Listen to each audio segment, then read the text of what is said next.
네, 안녕하세요. 여러분들의 구독과 좋아요로 이 채널이 유지되고 있습니다. 네, 영상 속도는 1.5배를 추천드리는 바이고요. 항상 구독자님, 멤버십 회원님들에게 감사하다고 말씀을 드리면서 이번 내용은 비트코인 조정이 올까요? 그리고 비트코인 신규 진입하려고 하는 자, 그리고 알트코인으로 여기서 신규 진입을 하려고 하는 자 분들에 따른 의견들이 너무 많이 요청이 들어와서 이번 영상은 그런 내용으로 한번 다뤄보려고 합니다.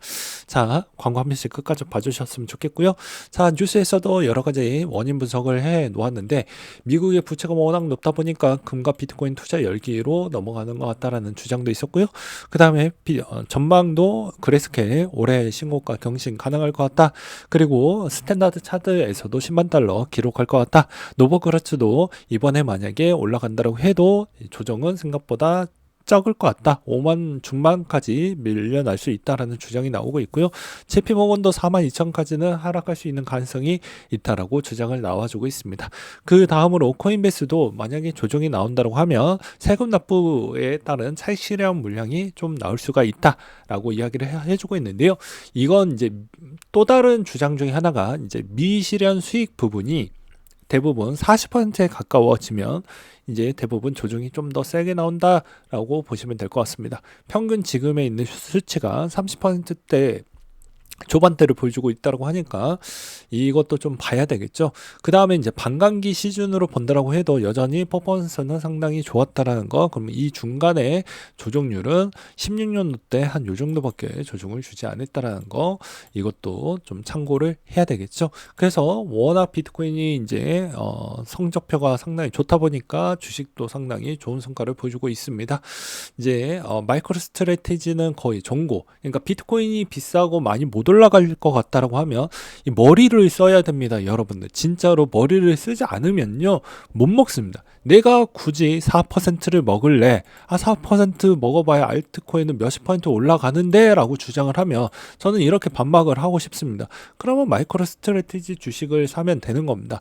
그럼 또 이런 반박이 나오겠죠. 세금 내기 싫어 라고 하면 그러면 여기 이 카테고리 안에서는 위험의 노출도를 상당히 적게 가져가면서 수익성을 극대화할 수 있을 만한 전략인데 나는 위험도를 최대치까지 가져가면서 내 원금은 지켜보고 싶은 마음을 만약에 우선적으로 가져간다고 하면 이거는 이 세상에 없다라고 제가 분명히 계속 말씀을 드리고 있죠. 그 다음에 코인베이스 주식도 거의 매우 좋은 퍼포먼스를 계속 보여주고 있는 실정입니다. 그러니까 즉 여기에서도 가는 놈만 가는 거고 좀 안타깝지만 팩트가 요즘 증자를 좀 많이 했기 때문에 오히려 상승 동력이 좀 적게 받고 있다라고 저는 말씀을 드리고 싶습니다. 그래서 원래 가는 놈만 가는 시즌이다 보니까 항상 제가 알트코인이나 비트코인 이더리움도 가는 시즌에 맞게끔 여기서 다른 포지션을 제발 취하는 액션은 결코 여러분들에게 도움이 안 된다라고 계속 말씀을 드리고 있습니다. 그리고 이게 왜 역대급 불장이라고 저는 보고 있고 조정폭도 상당히 적게 보고 있는 이유 중에 하나는 과거 반감기 패턴 대비를 비교를 해보면 역대급 힘이 센 걸 확인을 해볼 수가 있습니다. 불장이 이미 시작이 됐고 이제 새로운 판때기가 시작을 하고 있는 시장이기 때문에 이제 이런 패턴으로 보았을 때도 여전히 강세장을 볼 수가 있겠고 여기서 무리하게 어찌 보면 나는 오히려 여기서 반대 베팅을 좀 해보겠다라고 하는 시점은 아니라는 것입니다. 왜 아닐까요? 다 뉴스에서도 떠벌렸어요. 트위터에서도 어느 정도 이제 트래픽이 올라오고 있습니다. 여기에서 여러분들은 오랫동안 투자를 했다고 하면 이제 내 위에서 사줄 만한 대상자가 많이 늘어났기 때문에 여기에서 나는 오히려 반대적인 패턴을 굳이 가져갈 필요성이 없겠죠. 근데 그런 패턴을 가져간다는 건 좀 어리석다라고 생각을 합니다. 여기서 빗숏 하다가 골로 가셨던 분들이 엄청 많습니다. 예, 진짜 많아요. 진짜 수도 없이 많습니다. 예. 자, 그 자료도 한번 보여드릴 수가 있는데요. 청산 차트 한번 보게 되면 이번에도 급등이 나오니까 15만 명이나 집으로 돌려보냈습니다. 물론 무덤으로 또 돌려보낸 사람들도 있죠.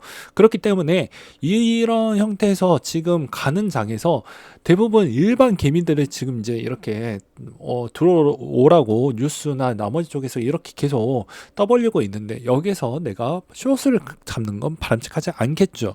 그러면 조정은 언제 오냐, 그리고 조정의 깊이는 어느 정도까지 오냐 라고 제가 말씀을 드린다고 하면 저는 이렇게 좀 말씀을 드리고 싶습니다.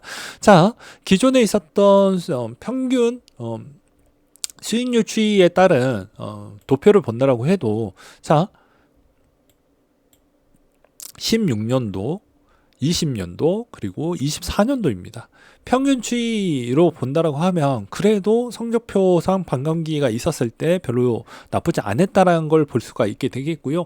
조정에 있는 폭도 과거 대비보다 이 17년도 이전 거에 있는 데이터는 저는 좀 신뢰도가 낮다라고 볼 수밖에 없는 이유는 유동성이 생각보다 적다라는 겁니다. 즉 거래량이 매우 적었기 때문에 여기에 있는 데이터 기반에 이렇게 많이 흔들렸던 것을 보는 건 좀 맞지는 않는다. 반감기에 있는 이런 위험 요소와 그 다음에 그게 채굴의 신형 채굴기로 교체하면서 블록 생성 주기가 좀 늘어지고 그거에 따른 문제점으로 인식을 해서 선물에 따른 그런 영향성을 끼칠 수는 있겠지만 실질적으로 요 22년도에서 24년도 주기에 있는 거래량 추이와 변동성 추이로 보고 봐야 되지 않을까라고 생각을 합니다. 과거의 최대 변동폭 추이니까 22년도 때 좀 많이 나왔을 때도 자 이때 생각보다 이제 스테이블 코인 좀 위기 오고 거래량 터지고 나서에 따른 위기도 평균 추이가 최대 10%였습니다. 그리고 23년도 때 이제 실리콘뱅크 은행 망한다라고 했었을 때도 어땠습니까? 거의 변동성이 별로 없었습니다. 기껏 해봐야 마이너스 5%, 4% 정도 그리고 마이너스 3% 정도밖에 안 나왔다라는 것이죠. 그러면 이 시점에서 내가 이 중간에서 만약에 들어가려고 한다라는 전제 조건이 만약에 들어간다고 하면 어떻게 대응을 해야 될까요? 저는 이렇게 말하고 싶습니다. 지금은 뉴스에서 떠들고 있는 건 업데이트가 안 된 친구들입니다. 뉴스 애들은 그냥 화제거리만 다룰 뿐이지 과거에 있는 데이터가 정리가 다 된 상태에서 이야기를 해주는 게 아니에요. 그러다 보니까 잘 모르고 친구들도 지금 요즘 갑자기 비트코인에 관심을 엄청나게 많이 갖고 있습니다. 그리고 주변 지인의 부장님이 갑자기 업비트를 트고 있는 실정입니다. 그리고 최근에 있는 그 어플 순위도 생각보다 높은 위치에 있다는 걸 제가 최근에도 보여드리기도 했었죠. 그러면 여기 대부분 개미들이 어느 시점에 대부분 붙게 되냐면 정보를 갱신할 때 대부분 옵니다. 그리고 수익률을 어느 정도 맛보다가 목돈을 이제 어느 시점에 넣냐면 대부분 요 시점 때 넣어요. 그러면 물리게 됩니다. 그러니까 마찬가지로 우리는 오랫동안 투자를 했으니까 이 조정폭을 좀 짧게 가져가는 게 제일 좋고요. 그 다음에 고점을 이때까지 뚫었을 때 공식은 무엇이냐면 자, 대부분 13년도 고점 찍고 내려오고 고점 찍고 내려왔지만 결과론적으로는 그 이후에 더 갔습니다. 더 갔잖아요. 근데 여기를 왜 무서워하냐라는 것이죠. 그럴 필요가 없다라는 것입니다. 그래서 실질적으로 계속 들어올 수 있을 만한 애들도 많은데 왜 굳이 두려워하는지 저는 좀 납득이 되지 않는다. 알트의 조정이나 비트의 조정은 생각보다 적게 올 것이다. 물론 알트의 조정폭은 좀 더 클 수는 있겠죠. 그리고 이제 조정폭에 따른 추이도 본다라고 해도 생각보다 그렇게 겁먹지 말아라. 왜? 우리 위에 사줄 만한 이렇게 친절한 우리 분들이 아직도 많이 계신다라고 말씀을 드리고 싶고요. 그 다음으로 이제 프리미엄 추이에서도 고점 판독기로 이제 슈카 형님도 이제 트래픽 타고 이제 이 영상 다루셨죠. 여기서도 마찬가지로 과거에 프리미엄이 60%였는데 지금 김치 프리미엄이 25%가 21년도에 있었습니다. 그럼 이번에 퍼센티지로 본다고 하면 평균 20%에 가깝거나 또는 10%가 좀 넘으면 이제 위험 경계 수단으로 쓸 수 있는 지표 중에 하나죠. 이게 무조건 맞다라는 게 아니고 그 중에 하나의 유력한 지표 중에 하나로 쓰인다라고 볼 수가 있습니다. 지금 평균치를 보게 되면 어떻습니까? 김프가 평균 3%대에 좀 많이 머물고 있잖아요. 그렇죠. 그래서 이제 좀 과하다 싶으면 이제 여기에서 10%가 좀 넘어가겠죠. 그렇게 보는 게 맞지 않을까 저는 싶습니다. 그 다음으로 또 본다라고 하면 알트코인은 그럼 어떻게 잡아야 될까요? 이런 이야기가 많이 나올 것 같은데 가는 놈만 가고 여기에서 이제 조정은 생각보다 여기에서 신규로 이제 들어가려고 하시는 분들은 여기서 아직도 조금 늦지 않았다라고 저는 생각을 합니다.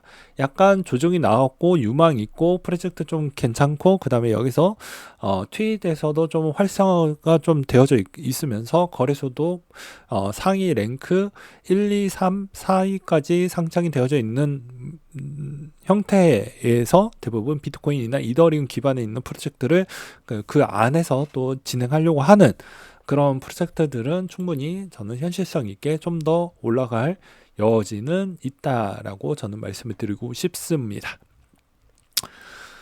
그래서 이제 알트코인들은 지금에서도 여전히 가는 놈만 더 가고요. 그리고 여전히 여기서도 충분히 수익성을 낼 수가 있습니다. 그리고 못 가는 애들은 좀 못 갈 확률이 매우 높기 때문에 그런 애들을 좀 잘 보지 말자라고 저는 말씀을 드리고 싶어요. 시간 다 뺏기기 때문이죠. 불장 한번 오면 어떻습니까? 네, 짧고 굵게 옵니다. 네, 길게 오지 않아요. 제가 이야기를 했잖아요. 도미넌스 무너지 변화 추이 한번 주고 나서 길어봐야 진짜 피크 타임으로 딱 뽑으면 6개월 정도 바짝 주고 알트 끝난다고. 그러니까 알트로만 접근을 한다고 하면 딱 6개월 주기가 딱 끝나는 겁니다. 진짜로. 그렇기 때문에 실질적으로 여기서 내가 무엇을 좀 탈까라고 하면 빨리빨리 필터링을 그 전에 다 해놨으면 그것만 가지고 놓으셔야 됩니다. 나머지 거는 업데이트가 하려면 엄청난 시간이 많이 걸리기 때문에 그런 것도 미리 추려놓고 이것만 조지고 이걸로 좀 승부를 본다라고 하고 가야 되겠죠. 나머지 내가 잘 모르는 걸 좀 하는 건 약간 위험도가 높다라고 저는 말씀을 드리고 싶습니다. 그리고 조정폭이 온다라고 해도 대부분 비트코인만큼보다는 더 많이 흔들리긴 하니까 평균 한 10% 넘게 조정이 나오거나 10%에 가깝게 조정이 나왔다고 하면 그때 한번 그 조정 구실로 인해서 좀 들어가 보는 것도 나쁘지는 않겠죠 라고 저는 생각이 듭니다. 그리고 이번에 이더리움 같은 경우에도 이제 조만간에 ETF도 나와져 있고요. 그리고 이번에 이더리움에 또 덴콩 업그레이드도 있고요. 그거에 따른 기대감으로 인해서 또 있었다고 했죠. 그 다음에 이더리움이 가격이 오르면 뭐라고 했습니까? 오르면 오른 만큼 저희는 좋다라고 이야기를 했죠. 예. 계속 올라가고 있고요. 500만 원 벌써 돌파를 했고요. 그리고 그런 형태로 가속도가 붙는다고 했죠. 예. 수수료가 이더를 태웠는데 이더 가격이 계속 올라. 이더 가격이 오르는데 아직 덴콩 업그레이드가 안 됐어. 그러면 이더 가격이 오르니까 수수료 부담 요소가 엄청나게 커지겠죠. 하나에 태우는 부분이 꽤 커지니까 이 가속도가 미친 듯이 발동을 하는 것입니다. 그쵸? 근데 반대로 덴쿤이 끝나면 수수료가 어느 정도 좀 되니까 확장성을 더 가져간다. 이렇게 장기적으로 좀 보시는 게 맞지 않을까 싶습니다. 그래서 이번에 종합적으로 이제 설명을 드린다고 하면 항상 두렵다라고 할 때 이미 어느 정도는 자기의 전략만큼 2분할, 3분할 관점으로 좀 들어가는 전략으로 수익성을 가져가시고 비트코인도 여전히 아직도 늦지 않았다. 종고 충분히 넘고 나서 좀 더 갔기 때문에 그렇게 좀 볼 필요성은 있다라고 말씀을 드리고 싶고요. 알트코인도 여기서 내가 10배 이상을 먹고 싶다라고 하면 제가 뭐라고 했습니까? 10배 정도는 밑으로 내 인생이 꼬라박는 걸 어느 정도 감내하고 투자를 해야 된다라고도 말씀을 드렸죠. 그렇지 않고서는 내 인생에 변화점이 생기지 않는다라고 말씀을 드리는 바입니다. 그리고 이 시점에 있는 거는 여기서 이제 대부분 마지막 핵심 내용인데 여기서 휴가를 즐기거나 여기서 어디 요양을 가거나 이렇게 해서 방치를 하면 안 돼요. 예, 그냥 A기와 똑같습니다. 그러니까 즉 계속 관리를 해서 이 불장 매일같이 옵니까? 매년같이 옵니까? 아니잖아요. 몇 년에 한 번씩 옵니다. 엄청 오래된 시간이 지난 뒤에 와요. 그렇기 때문에 이것도 놓치면 정말 어려워질 수 있습니다. 그것만 명심하시길 바라겠습니다. 네, 오늘 내용 여기까지 준비를 했고요. 이상으로 마치도록 하겠습니다.